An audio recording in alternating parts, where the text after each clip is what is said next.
Stephen A. Douglas was a Democratic pro-slavery and pro-expansion Illinois senator who proposed the Kansas-Nebraska Act.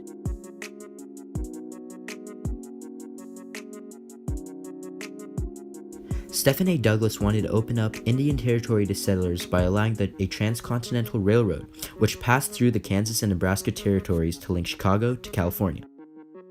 Popular sovereignty was the idea that people who lived in the territories would vote for whether or not slavery should be legal.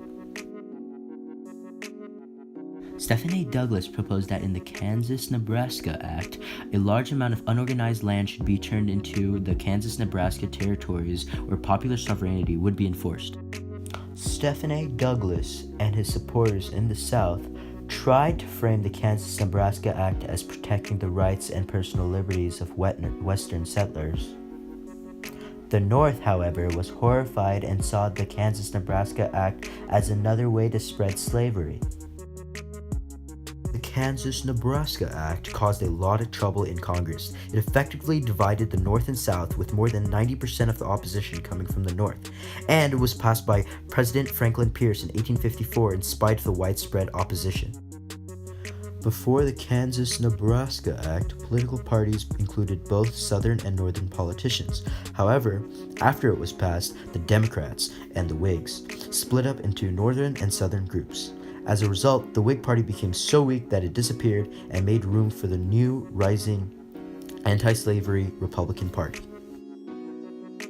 Abraham Lincoln, a former anti-slavery Whig, became a leading member of the Republican Party, which eventually led to his important roles in the federal government.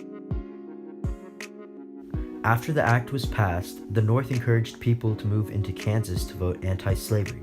The South, however, sent border ruffians from Missouri who killed and scared off northern settlers back out of Kansas in order to make it a slave territory.